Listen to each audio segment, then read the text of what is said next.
Quand elle est née en 1763, en Martinique, elle est baptisée sous les prénoms de Marie-Joseph Rose, de Tachère, de la Pagerie. Ancienne famille, installée aux Antilles au tout début du XVIIIe siècle. Et c'est vrai que normalement, elle était destinée à épouser un planteur et à rester sur son île natale. Or, notre Joséphine ne rêvait que d'une chose, c'était de l'Europe, de la vie, du faste, d'un mariage brillant qui lui aurait assuré une situation importante dans la société de l'Ancien Régime. Et jamais elle n'aurait pu imaginer un seul instant qu'elle aurait fini dans ses palais, même ici à Malmaison, et qu'elle aurait quasiment succédé à la reine Marie-Antoinette sur le trône de France.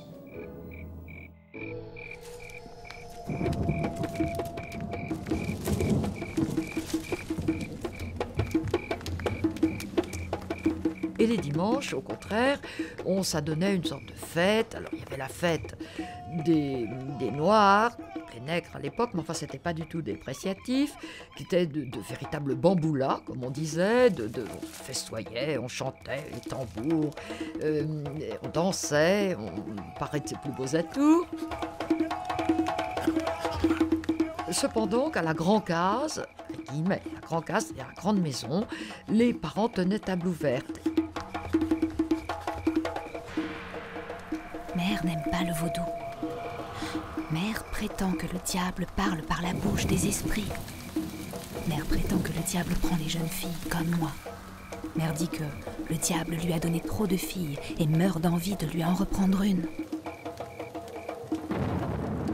Aux Antilles, il y a toujours ce qu'on appelait à l'époque une vieille négresse qui prédisait l'avenir, qui lisait dans le thé, dans le café, dans les herbes. Tu vas faire un grand voyage. Un voyage au-delà des océans. Là-bas, tu vas te marier plusieurs fois. Quand tu seras malheureuse en mariage. Tu seras reine. Non, plus que reine. Mais cette prédiction n'apparaît seulement qu'en 1797, au moment où elle est déjà célèbre. Elle est la femme du général Bonaparte. Elle y a beaucoup cru, elle l'a répété à tout le monde, donc pourquoi ne pas lui faire confiance? Pourquoi ne pas imaginer qu'un jour, on lui a prédit qu'elle serait plus que reine? On peut le croire. Arrivez, mon cher frère, avec une de vos filles, avec deux. Tout ce que vous ferez nous sera agréable. Et trouvez bon que nous nous laissions guider par la Providence. Il nous faut une enfant à vous. Le cavalier mérite d'être parfaitement heureux. Vous êtes à la portée de connaître la figure, le caractère et enfin toutes les qualités nécessaires d'une femme faite pour plaire.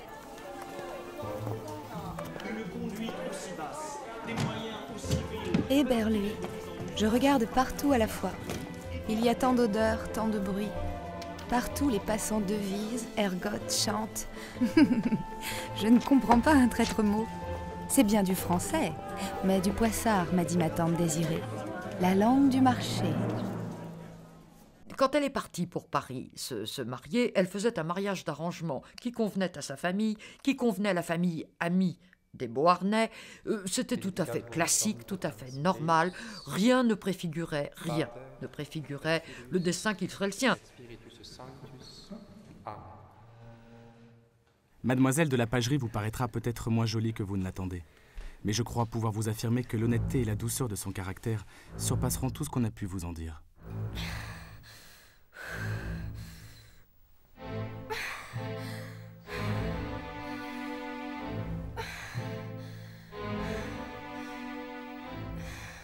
Ce matin, j'ai mis au monde mon enfant. C'est un garçon. Il est né le même jour que ma sœur Manette, ce qui est de bon augure. La délivrance a été difficile, plus douloureuse que je ne l'aurais cru. Louise Dussault, Rose Beauharnais. Ce soir, il fut annoncé que 50 noms seraient appelés. 50. Est-ce possible? 50 parmi nous vont mourir. Nous commençons à comprendre. Nous mourrons tous.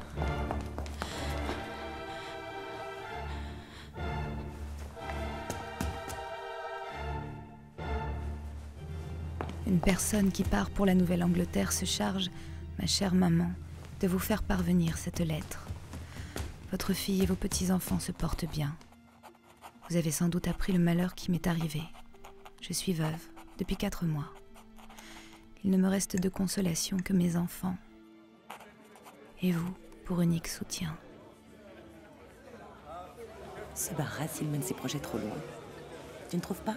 Le député Barras m'a pressé de présenter le citoyen Bonaparte dans nos cercles.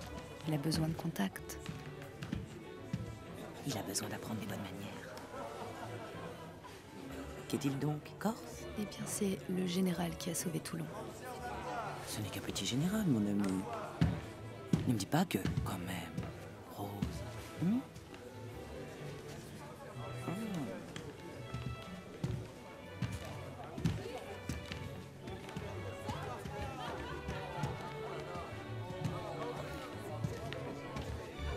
Alors, il te plaît? Ne me dis pas que c'est ton œuvre. Oui, il ferait un beau couple. Incomparable Joséphine, par quel art as-tu su captiver toutes mes facultés, concentrer en toi mon existence morale? Je n'ai pas passé un jour sans t'aimer. Je n'ai pas passé une nuit sans te serrer dans mes bras. Je n'ai pas pris une tasse de thé sans maudire la gloire et l'ambition qui me tiennent éloigné de l'âme de ma vie. On peut dire cette ex-merveilleuse, un peu désargentée, et ce jeune général inconnu, un peu famélique, comme c'est étrange. Non. Plus en profondeur, il commence un acte absolument fondateur dans leurs deux existences, car l'un sans l'autre n'a aucun sens. Et Napoléon sans Joséphine ne serait pas Napoléon. Et Joséphine sans Napoléon n'aurait jamais eu le renom qu'elle a, ni le pouvoir d'agir qu'il lui a donné. Sous réserve de ratification par le peuple, demain la République sera confiée à un empereur héréditaire. Es-tu prête? Me demande Bonaparte. Je n'en suis pas certaine. Comment se préparer à une telle tâche?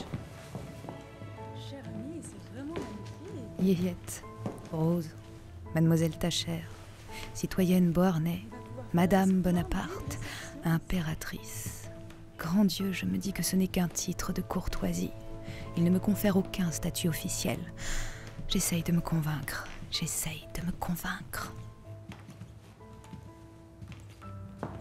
Il reste au Sénat un devoir très doux à remplir, celui d'offrir à votre Majesté impériale l'hommage de son respect et l'expression de la gratitude des Français. Oui, madame, la renommée publie le bien que vous ne cessez de faire.